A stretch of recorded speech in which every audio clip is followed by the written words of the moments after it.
আমার বাঁধা, আর এই ডিভিশন আমি খেলবো, আর চাকরি আমি পাবো।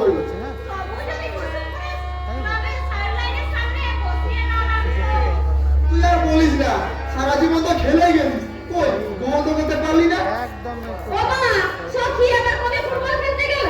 ফুটবল নয় মা, ফুটবল নয়, প্রেমের খেলা।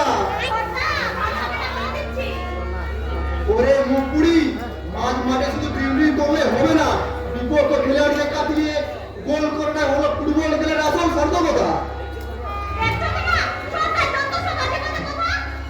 তোরা এরকম মারামারি করবি নাকি আমাকে সংসারে কাজ করতে দিবি বলতো? তোদের হেয়ালি আমি বুঝি না বাবু। বুঝলে না বুঝবে, যেদিন শুনবে যৌবনের পান্সি ভাসিয়ে ভালোবাসার খেয়াবে প্রেমের সমুদ্রে পাড় দিয়েছে সখী আর সুজন।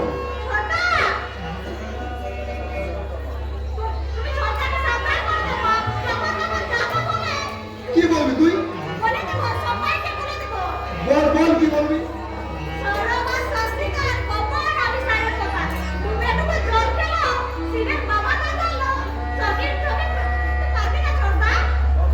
অফসাইড মা, এটা কিন্তু অফসাইড।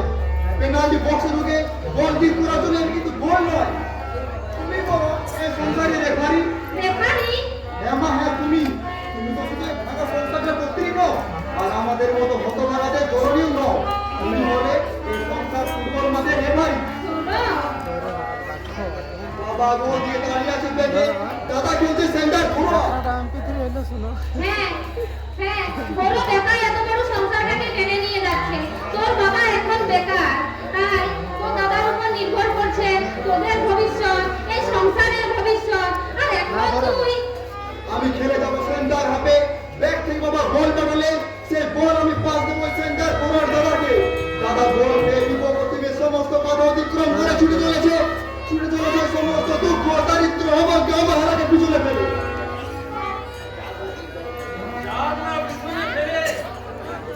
এই গরিব সত্য চক্রবর্তী যতদিন বেঁচে আছে তোদের কোনো চিন্তা নেই। দুঃখ দারিদ্র অবজ্ঞা অবহেলা সব পুড়িয়ে নিয়ে আমি গলা মায়া করে দেব। একে নামে রক্ষে নেই আবার সুগ্রীব দোষও। এই তো ব্যাগ যখন এসে গেছে, আমাদের আর গোল খেলার কোনো ভয় নেই। তুমি এবার বাজি বাজি হাঁপান দাও না, কারণ তোমার মারাদোনা চাই আমার খানা পিনা। এক বাড়ি ডাল আর রুটি চাই 10 খানা। এক খানা কোনো নয়, হতে হবে মারাদোনা। ফুটবল পাগলার কাকে বলে জানো মমতা? আমার পয়সা আর সামর্থ্য যদি থাকতো আমি সৌরভকে কলকাতার বড় ক্লাবে। থামো তো তুমি, ছেলেকে আর রাস্তাটা দিও না। একা গরমের উপর নির্ভর করে সংসার চলছে বলে সে খেয়াল আছে? এতদিন তো আমি এই সংসারের বোঝা টেনে এসেছি মমতা। ওটা কারখানাটা লকআউট যদি না হতো। গায়ের ক্লাবে থেকে এখন 10 খানা রুটি খাচ্ছে, কলকাতায় খেলতে গেলে তো 20 খানা খাইবে, তখন কে জোগাবে রুটি? ও রুটিটা নয় আমি এই জোগাবো। এখনো তো আমি চুপ করে বসে নেই। শিশুদের ধারাবাস কর্ম পরিচয় হাত মুখ বিক্রি করে কিছু তো পয়সা উপার্জন করি। তবু আমাদের বড় ছেলের প্রত্যাশা করে বসে থাকতে হয়। পরনের শাড়িটা যে কবে ছিঁড়ে গেছে এখনো সে কথা বলতে পারিনি। তুমি না বললেও আমি জানি মা। তাই তো এই প্রথম মাসের মাইনের টাকায় মায়ের জন্য কিনে এনেছি শাড়ি আর বাবার জন্য ধুতি। না না, এগুলো ধরো তুমি। আবার এসব কেন আনতে গেলি? এগুলো তো প্রয়োজন মা। বেতন থেকে 10টা টাকা দিবি বাবা। কেন? ঈশ্বর মঙ্গলময়ের তোমার ছেলেটা চাকরি পেয়েছে, ভগবান মুখ তুলে দিয়েছেন, তাই 10টা টাকা বাতাসা কিনে হরি দোয়ায় হরি দুনিয়ায় হরি বাসনা। এত খুশিও তোমার বাচ্চারা বাবা। হ্যাঁ বাবা, ওতেই আমার পরম শান্তি। এই নাও বাবা, আমার প্রথম মাসের মাইনে 10,000 টাকা। এর থেকে কাপড় জামা কেনার জন্য কিছু খরচ হয়েছে। ও খোকা, তুলে রাখো বাবা, সমস্ত টাকাটাই তোমরা তুলে রেখো। আজ আমার জীবন সার্থক মা। যারা আমাকে এই পৃথিবীতে আলো দেখিয়েছে, অতি দুঃখ কষ্টে যারা আমাকে মানুষ করেছে, তাদের জীবন আমি সার্থক করতে পেরেছি। দেখো মমতা, দেখো, দুটো আজ বদলে গেলে আমার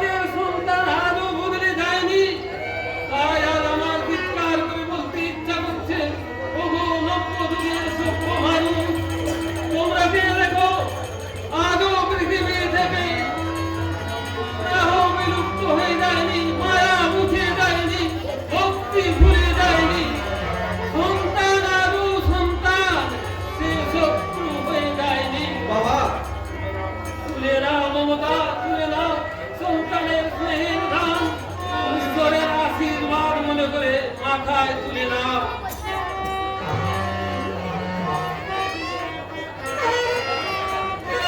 তোর হাত খরচের টাকাটা তো রাখবি। তুমি যা তুলে দেবে আমি তাই নেবো মা। চল বাবা চল, হাত মুখ ধুয়ে কিছু খেয়ে নিবি চল। সকালে না তোর জন্য রান্না করে দিতে পারিনি। তুমি একা হাতে কত করবে মা?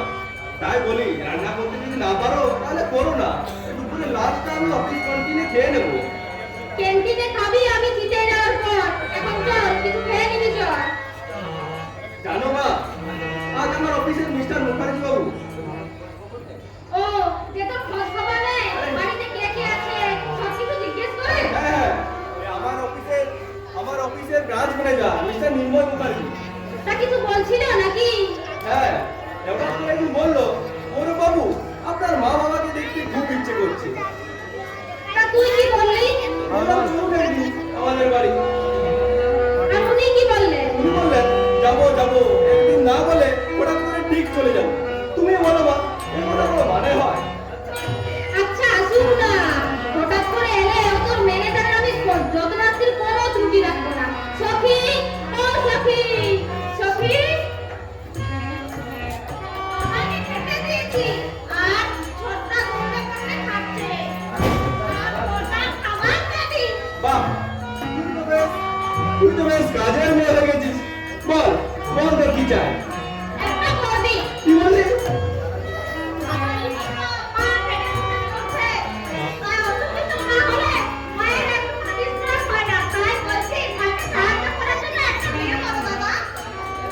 তোর কি মাথা খারাপ হয়েছে? তোর বিয়ে না দিয়ে আমি করবো বিয়ে? ভাবলি কি করে সত্যি? তার মানে? মানে কেস জন্ডিস।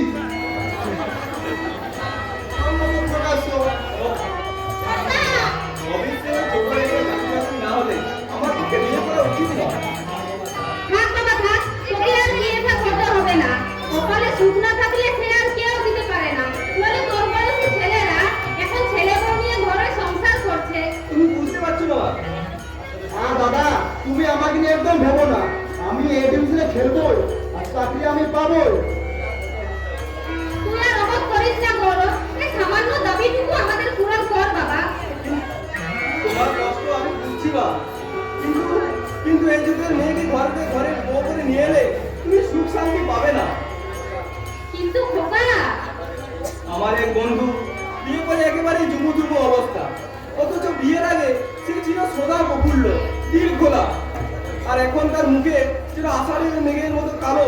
কেন কেন আবার এই মডার্ন যুগের বৌমা আর পুরনো শাশুড়ি পরিবারে হচ্ছে না? মানে 99% পরিবারে যা হয়ে থাকে আর কি। এরপরও তোরা তো আমাকে বিয়ে করে বউ আনতে বলবি? হ্যাঁ হ্যাঁ, তবুও বলবো আমাদের একটা বৌদি চাই। চিরন্তন কোথাকে মেনে নিতে হয় দাদা। বিয়ে করিয়ে তুমি বউয়ের বদলা করবে না তার গ্যারেন্টি। শোনো, একটা কথা ভালো করে জেনে রাখ, সূর্য পশ্চিম দিকে উঠছে সে কথা বিশ্বাস করতে পারিস, কিন্তু এই গৌরব চ্যাটার্জি বইয়ের কত সেবা করবে সে কথা কখনো বিশ্বাস করিস না। আমার মা বাবা ভাই বোনের প্রতি যে বউ অশ্রদ্ধা অসম্মান করবে তাকে নিয়ে আর যেই সংসার করুক এই গৌরব কোনোদিনও করবে না। সে আমাদের ভাগ্য বাবা, কিন্তু তার জন্য কারো কাছে কোনো অভিযোগ করব না। আচলের চোখের জল মুছে ভাববো সবই আমাদের অদৃষ্টের দোষ। কিন্তু মা, আর কোনো কিন্তু নয় বাবা। সন্তানের সুখে মা বাবার সুখ, নাতি নাতনি নিয়ে শেষ জীবনটা সুখে থাকতে দে। আর তুই অবাক করিস নে, এই মাসের মধ্যে আমি একটা লক্ষ্মী প্রতিমার মতো মেয়ে দেখে এবারে বৌমা করে আনবো। এই চলো চলো সখী, তোরা একটু মাঝে বুঝিয়ে বল না। সুখে দুঃখে আমাদের খুব ভালোভাবে দিনগুলো কেটে যাচ্ছে। এরপর ঘরে এলে তোদেরকে পর করে দেবে, অশান্তি বাঁধাবে। ঘরের মেয়ে ঘরে এলে ঘরের লোককে পর করে দেয় না বাবা, ভালোবাসা আপন করে নেই। কল্পনা আর বাস্তব এক নয় দাদা, সময় কিন্তু সমান নয়। কিন্তু এদিকে মেয়েরা শুধু ভাঙতে জানে, করতে জানে না। কিন্তু ইতিহাস অন্য কথা বলি বলে, যারা ধ্বংস করতে জানে তারাই করতে জানে, অতএব যারা তৈরি করতে পারে না তার ধ্বংস করতে পারে না। স্যার আপনি? হ্যাঁ আমি। আমাকে দেখে তোমাদের খুব আশ্চর্য লাগছে, তাই না? তোমাকে তো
মুছান, কিন্তু আমার কিছু অসুবিধা আছে। কি অসুবিধা?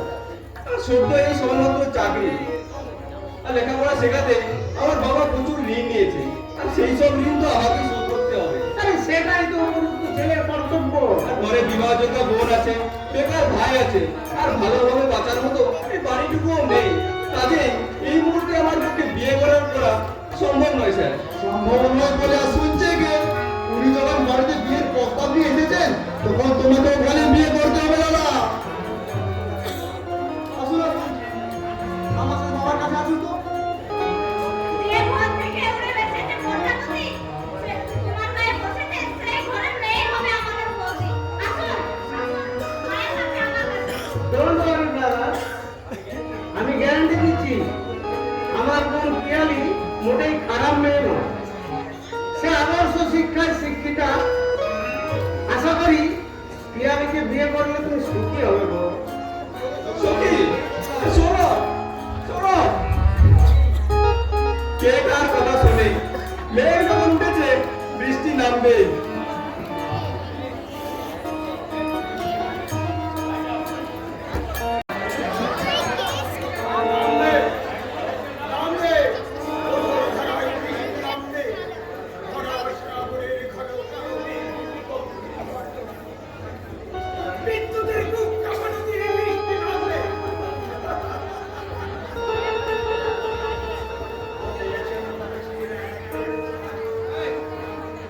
সৃষ্টি হবে নদী, সাগর, সমুদ্র।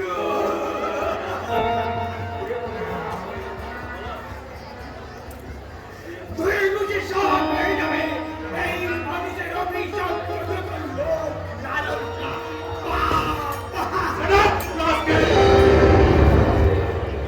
এটা পাগলামি করার জায়গা না। কে কে তুই? আমি আমি ঝড়, আমি সাহিত্য, আমি মহাকালের মহাপাগলা। সেটা ক্লাসকে ভয় পেয়েছে, ভয় পেয়েছে, ভয় পেয়েছে গো, ভয় পেয়েছে, ভয় পেয়েছে।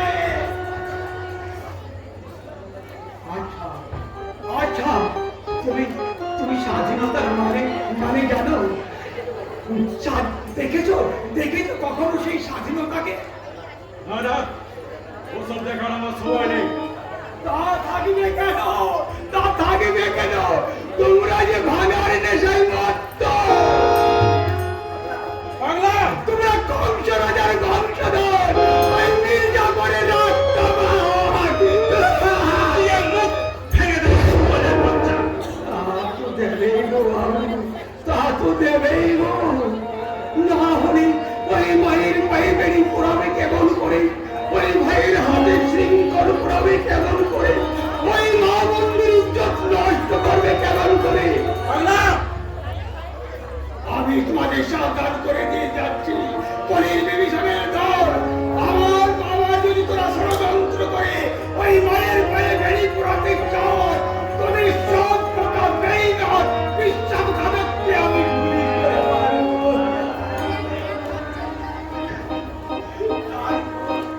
তারপর তোমাদের মৃত্যু নেওয়ার উপরে দাঁড়িয়ে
সংস্থা।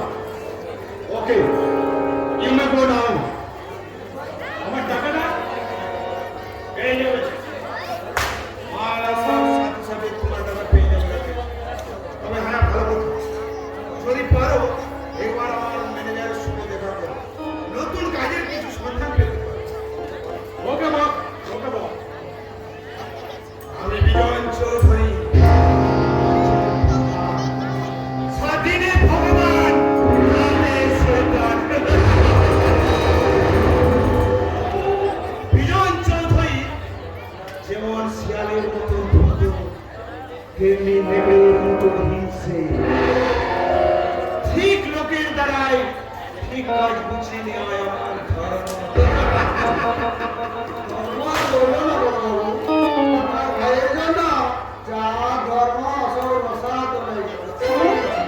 ম্যাডাম, কি হয়েছে?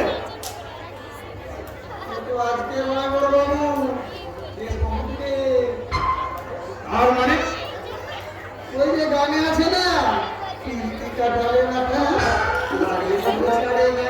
ম্যাডাম, আপনি কি করো? নারীপত্র নিয়ে ভর্তিয়ে জানলাম তোমার ভাই একটা অমানুষ হয়ে গেছে।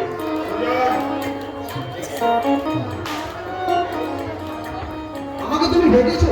হ্যাঁ, কেন? যেহেতু আমি তোমার বড় দাদা, তাই যে কোনো জটিল সমস্যার সমাধান করার জন্য তোমাকে ডাকি। কারণ তুমি উচ্চ শিক্ষায় শিক্ষিত, আমার চেয়ে বেশি জ্ঞান। জ্ঞান আর শিক্ষা দুটো এক জিনিস নয় দাদা। হতে পারে। যাক, এরপর কি করবো ভাবছো? শিক্ষকতা করার ইচ্ছে আছে। শিক্ষকতা? আমাদের এত বড় বিজনেস থাকবে শিক্ষকতা? ওসব আমার ভালো লাগে না। আর কিছু বলবে? হ্যাঁ, বলবো। ওই পূজারী ব্রাহ্মণ সত্য চক্রবর্তীর মেয়েকে তুমি চিনো? হ্যাঁ, চিনি। ওই মেয়ের সঙ্গে তোমার কিসের সম্পর্ক? ভালোবাসার সম্পর্ক। ছি ছি ছি ছি, ভাইয়ের মুখের উপর কথাটা বলতে তোমার লজ্জা হলো না? এখানে আসার আগে লজ্জা বস্তুটা বাইরে রেখে এসেছি। কারণ তোমাদের মতো দিনের আলোয় অভিনয় করে রাতের অন্ধকারে শয়তান সাজতে পারি না বলে। খোঁজ নিয়ে যখন জেনেছো, তখন ভালো করে জেনে রাখো, সত্য চক্রবর্তীর মেয়ে সখীকেই আমি বিয়ে করবো। না না না না না, নেশা করবি কেন? তবে এরপর থেকে নেশা করেই আসবো। তার মানে কারণ নেশাখোরের সঙ্গে কথা বলতে এলে নেশা করেই আসা উচিত। সুজন, তোর স্পর্ধার সীমা কিন্তু ছেড়ে যাচ্ছে।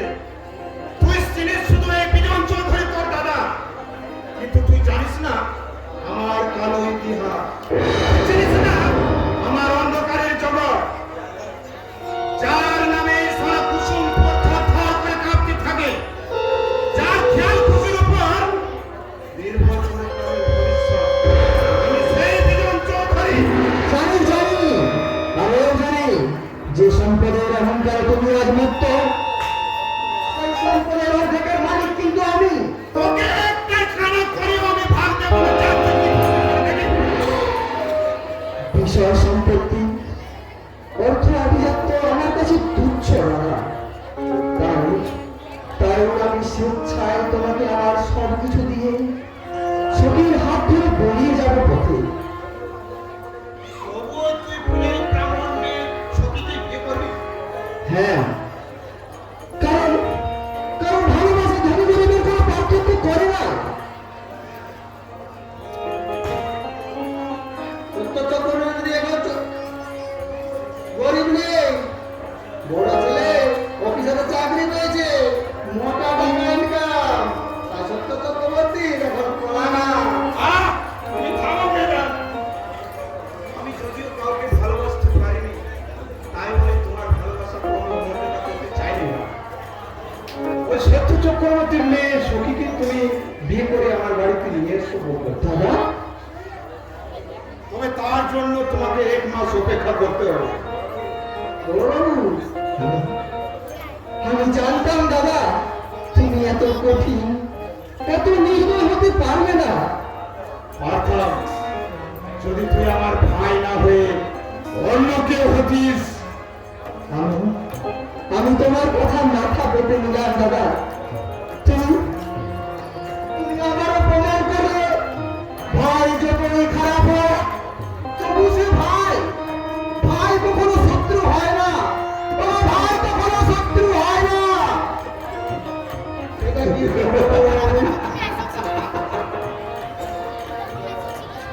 এটা তোমার মাথায় ঢুকবে না।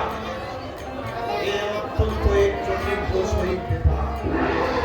অতি চালাকের গলায় দড়ি। মূর্খ সুজন, এবার তুই দেখবি বিজন চৌধুরীর আসল রূপ। ভাই হয়ে ভাইয়ের বুকে বিষাক্ত ছাবল। দুনিয়া থেকে বিদায়। কেন আসছে? কে? আমি কৃষ্ণপুরের সত্য চক্রবর্তী। আরে আসুন আসুন আসুন। কি সৌভাগ্য আপনার মতন আদর্শবাণী মহাপুরুষ আমার বাড়িতে পায়ের ধুলা দিবে, এ আমি ভাবতেই পারি না। নিতান্ত দায়িত্বে আসতে হলো আপনার কাছে বড়বাবু। দায়? কিসের দায়? কন্যা দায়। আমার মেয়েটাকে যদি আপনি ভাতৃবধূ করে ধরে তোলেন, তাহলে এই ব্রাহ্মণ কন্যা দায় থেকে মুক্তি পায়। মুক্তি পেতে কি আর বাকি?